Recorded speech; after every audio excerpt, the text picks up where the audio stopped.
Okay, now I've got to find. Okay. Okay, here we go. Well, hello, Finn. Hello, Sylvia. It's nice to meet you. And even though we know each other, I'm going to introduce myself as Sylvia Toy from the United States. And you are,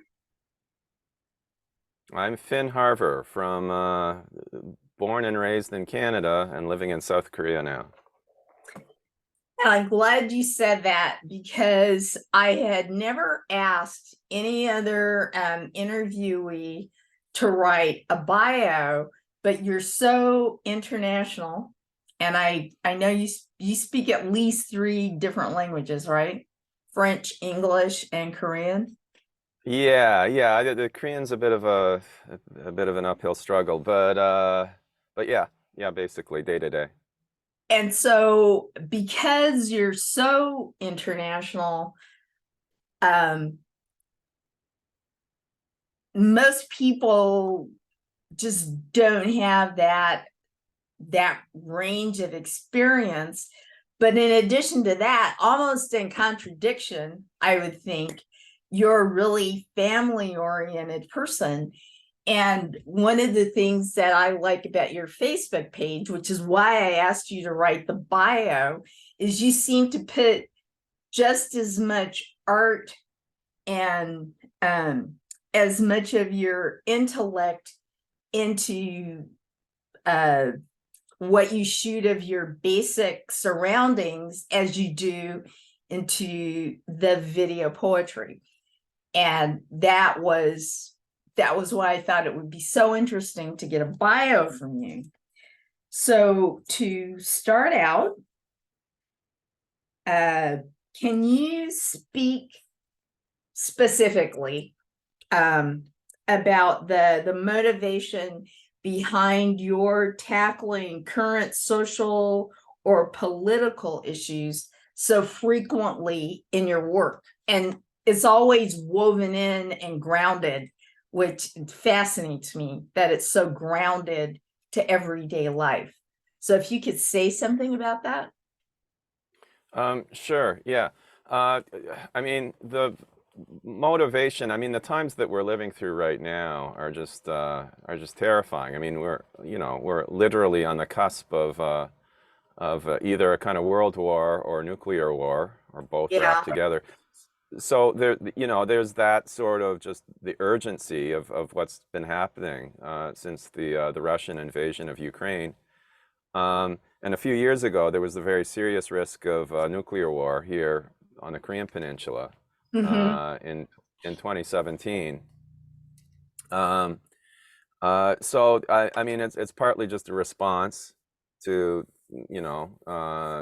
the world situation, and I guess it's temperamental too. I mean, you and I have something in common in the sense that we have parents who were very politically involved when we were Yeah. young, and um, uh, however it works, however it gets passed down from parents to children, it got passed down to me uh, on a certain level, and so when I started out, I'm in my early 60s now, but when I started out as an artist, like in my late teens and early 20s, I was already interested in political issues.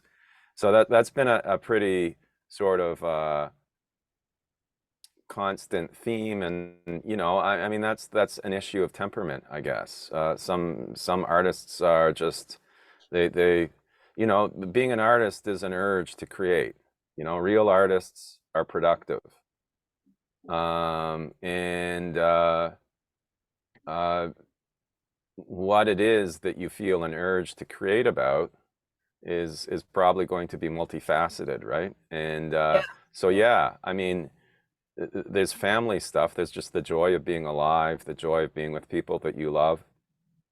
Uh, but there is also, there are ideas, and there are sort of senses. It's very hard to articulate, what it is apart from, we live in an age where there's a tremendous amount of art about the self right now. I mean, that's probably always been true, but especially now, people are very into their own experience, and that may be partly one of the positive results of modernism. You know, it kind of opened up, you know, psychoanalysis and so forth, opened up Yes. uh, the ability of the artist to talk frankly about his or her or their experience.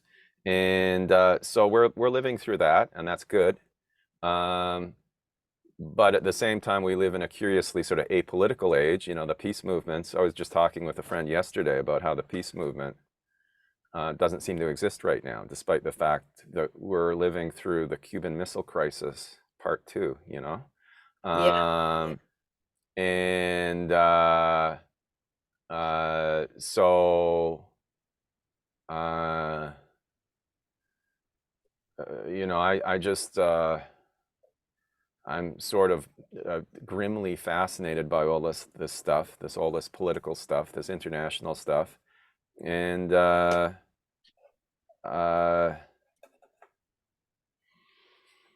you know, that's where I'm coming from. That's my own thing. You know, each artist is different. You know, a lot of the stuff that you're working on right now, the very sort of prehistoric sort of origins of human culture stuff is very fascinating to me, and I think that is also just a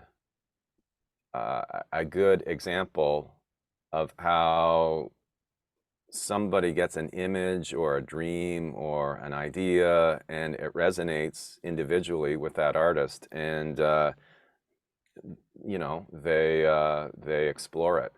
And to me, the conclusion that I've come to about art making and whether it's sort of like good or bad or relevant or irrelevant is that when a work of art succeeds, it sort of hits a sweet spot. I mean, that's the phrase that I keep using in my brain. You know, if a work of art hits a sweet spot, I think the artist, him or herself, has that sense that it's working, the piece is working, and hopefully that happens with an audience. You know, that they sort of get on the same wavelength. I know what you mean. I know exactly what you mean. I've never used that phrase sweet spot, but I really do know exactly what you mean. Um, I, you did write responses, so I'm not going to pretend like I didn't send you written questions and you but this I loved your response to this because it's something that I've thought about a lot. It seems the question was, it seems that you exhibit often. Can you discuss exhibitions that you are working on or have participated in recently? Oh, okay. Yeah, I can't remember exactly what I said to that. Let me just, well, no, I won't check my smartphone. But I've been doing a lot of festival stuff, Mm-hmm. film festival stuff over the past couple of years. And like a lot of, when you know, I started filmmaking 10 years ago. It's a pretty new thing for me. That's about Um, that. I'm a little bit longer, but before that, I was a painter and theater artist. So it's new to me also. Yeah, yeah, exactly. And I think a lot of people sort of in experimental movie making and poetry video and so forth fall into that category. They were working in you know, quote unquote more traditional mediums, Mm-hmm. and they realized they could do this, you know, with digital technology. I remember having film friends when I was in my 20s, 30s, and 40s, and it just seemed to me that what they were doing was completely impossible for me. I was interested, but I thought, you know, the technological knowledge required was just beyond me, and the cost of the equipment was beyond me. And so there's been a real digital revolution, you know, with these less expensive cameras, and particularly with smartphones. That's really revolutionizing Yeah. uh, the way people think about digital stuff. In any case, I started applying to film festivals, and I've had some luck with those. But I'm getting a bit sort of jaded with the cost of submitting to these festivals. Um, the filmmaker David King recently put up a post on Facebook. I don't know if you saw it, but Oh yeah, that was a great post. Great. yeah, and He hit he was all the important points. yeah, he was talking about the just the way artists are basically subsidizing these festivals. Now, personally, I think that's the new reality, and to ultimately, you know, that's just the way the system works now. But uh, there are institutions which really have the money and really should be subsidizing art more. I have an uneasy feeling that those institutions are starting to sort of nickel and dime artists. You know, this has always been a problem with artists. Yeah. They get support, but it's a very measly. They just sort of get the crumbs from the table in terms of what an institution has as its budget. You know, like I'm thinking here of a museum or a big festival. So there's that issue. And then there's the other issue too of, you know, there are these small festivals that are completely free, and sometimes they're not terribly well organized and stuff, and you can, you know, that's annoying, but they are free. Whereas there's this middle cohort of festivals, which I think really deserves more criticism and examination, and they charge, but their selection process is totally opaque. Uh, they often seem to be rewarding big names or friends and stuff like that. And, you know, like as soon as you're paying money, $2 or $5 or $10 or whatever, you deserve completely fair treatment.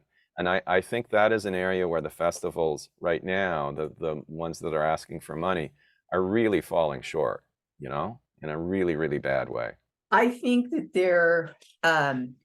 there's not enough accountability. And I'm really mean about it. You might have seen some of the things that I've posted about that. Like Yeah, I share a list of festivals every week, and I got so much criticism for posting um, information about festivals that usually no more than $20, but I got so much criticism about sharing information about festivals that charge artists that I just stopped. I only share my list with festivals that are free for the yeah, yeah, artists. And every time I try to remember to look to see whether the festival also pays a screening fee, which seems pretty rare these days, for the most part. Um, but I remember feeling when I was a theater artist, because I performed a lot, I was really prolific. And I actually, in spite of the fact that as an actor, I got rejected more than most people do, as a solo theater artist, as a performance artist, storyteller, I actually got paid more often than most people do. And I think that it was actually getting paid, and then the people in the place that I were in, with multiple cast members and a stage manager, of course, was always being paid, I became a lot more conscious about how artists are taken advantage of by venues. yeah. They And so that's where my consciousness of it started. And then I got ripped off by a couple, because I was a sculptor and I was really active in that, and sold for about 10 years, I was regularly selling sculpture through galleries and actually got ripped off by some galleries. And I try to remind artists all the time they wouldn't have a job. There would be no art gallery if there weren't artists. There would be no theater if there weren't artists. And I really try to remind people of that because we don't work for them. And I think a lot of us have, we get into a mindset like we wait for them and we work for them and we're beholden to them. And we're really not. We're Yeah. really not.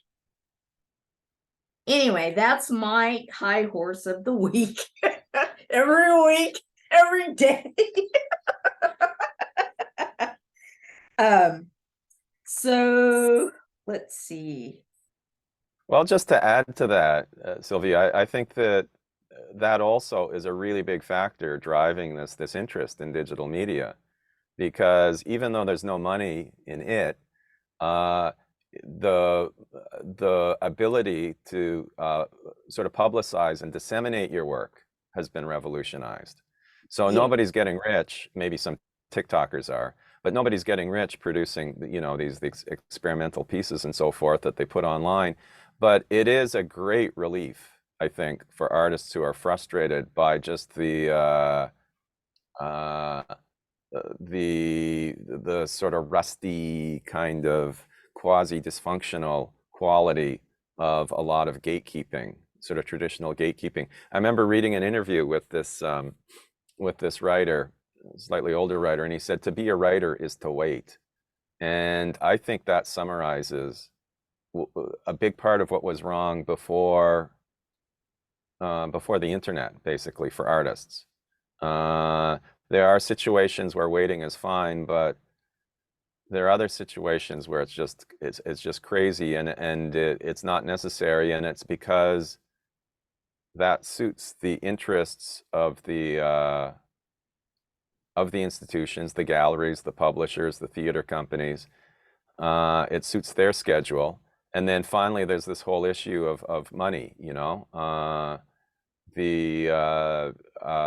My dad was an architect when he was younger, and he used to say that the people who get money from building projects are the middlemen.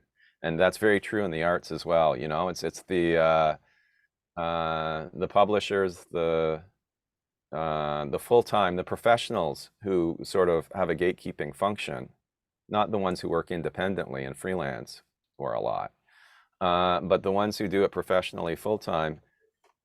They get a pretty good deal, and they make sure they protect their interests, and then whatever is left over, you know, yeah, that's what you and I get yeah. if we're lucky. So they just gave me a 10-minute warning for the meeting. And I wondered if there was any issue that came up in the interview that you particularly want to address. I asked you Um, I asked you about genre. I asked you about your inspiration and influences. And all right. I asked you about the Jonas Mekas quote, I make movies, therefore I live, Oh yeah. which is, we can all, every single experimental filmmaker I know can make that personal. I think that's especially personal for us. Yeah. Yeah. Well, you know, Mikas is great, but Mikas was also extraordinarily lucky. I mean, like fantastically Yes. lucky. I've met so many filmmakers who are similar to him, who have sort of like an artist generally, who has sort of an easygoing, slightly slapdash, but very, emotionally open and very sincere way of creating art, and they just get disregarded because the sort of more perfectionist, more slick kind of artists are the ones who kind of um achieve more. Mhm. in terms of reputation during their lives. And Mikas is sort of the patron saint of this kind of very easygoing, very almost slapdash kind of style of filmmaking. But he was, you know, my opinion about his body of work was that he simply loved being alive and he loved filming his Mhm. experience as he was alive. And again, you know, smartphones have really sort of allowed kind of a rebirth of that. Um, one of the dangers of that kind of art making is that it can lead to mania. Um, Yeah. I think that especially now, you know, in Mikas's time, he was limited at least by how much film he could buy. But these Right. days, we've entered this bizarre society in which, and it's not even just with art making, but it's just the way people, you know, it's this sort of borderline culture making, like streaming and stuff like that. Right, And right, right, right, right. you know, I've literally seen videos by people who were into gaming culture, for example. I mean, they are very susceptible to this, and they end up making gaming videos because they want to be like PewDiePie and get rich, and Yeah. uh, and they just burn out. You know, they just burn out, and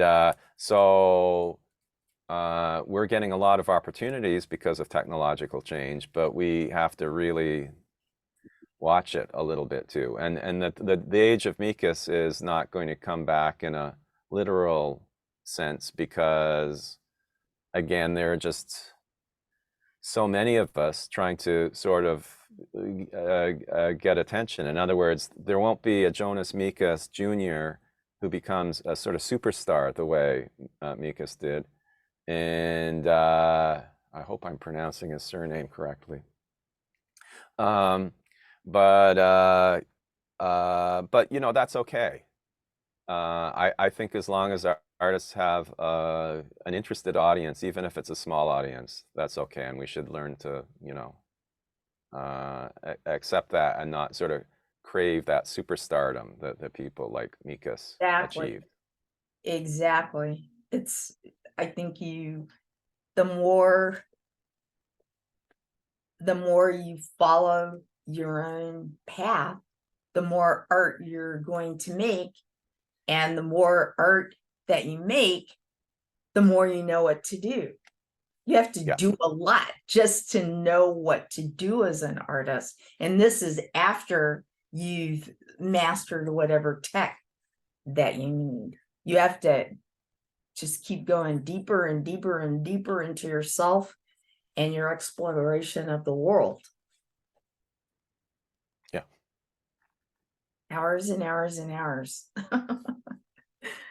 like like uh I heard an interview of Susan Laurie Parks once, and she says that a real writer is a person who writes every day, which I could never be a real writer. I like to write, but I could not do it every day. But I can when when I feel like I really need to shoot every day. And you do you shoot every day? That's the impression that I've gotten from your yeah, yeah, Facebook yeah, page and your pretty much. Instagram, that you shoot something every day, that you're thinking about it, that you're in it, and that you're doing that communication with yourself that you need to do as an artist. I think that that's why your work is, it's so grounded. It like goes out there, but even though it goes out there a lot, it's so grounded. And I really admire that about your work. Yeah, well, thanks. I mean, that's the feeling that I get about your work too. You know, the voice is authentic, and you know, that's a big part of what an artist is aiming for, to find a voice. You know, Mhm. my brother died several years ago, very tragically. Um, he was a drinker, but he left behind this tremendous body of work, and that is, whether other people respond to it or not, I realized that because he's my brother, people think, oh, well, I'm going to be partisan and I'm going to like it. And there is that, but it has this, his work had a tremendous vitality. And I think he really struggled to reach that point where he had his own voice. And he did reach the point. Mhm. Unfortunately, the rest of his life was falling apart. But yeah, that's that. Once again, it's the sweet spot Yeah, phenomenon. Once you hit exactly. that sweet spot, We you have, should stick. if we have 2 minutes and 10 seconds. So is there any sort of summing up or questions or anything? Um, I can't think of very much. I had a conversation with my friend Doug yesterday about, we were talking about the situation in Ukraine and so forth, and he Hmm. was sort of uh, talking sadly, wistfully about the lack of a peace movement. And I do wish that at this current juncture, because I think we're in tremendous danger right now globally. Yes, yes. Um, there's Peril. a lot of yeah, there's a lot of eco art, which is good usually, but with the war stuff, for some reason that's receded from people's consciousnesses, and a little bit more art about that might help sort of generate, mass movements. Well, I'm just thrilled that we actually, I guess I'm really face to face, but it's sort of face to face. Well, it's So, when you've been friends with somebody for a while, it's only been written. Um, yeah. so I'm really pleased to have met you, and I appreciate your taking the time because I know you keep yourself busy. Well, thank you for talking to me. And all I can say is, keep doing what you do too, because Okay, it's very interesting. okay. Well, I hope I get to talk to you again. Yep, ditto. Yeah, next time we'll reverse, and I'll do the Okay, interview. okay. Bye bye, Finn. Yeah, take care. Bye bye. Bye bye.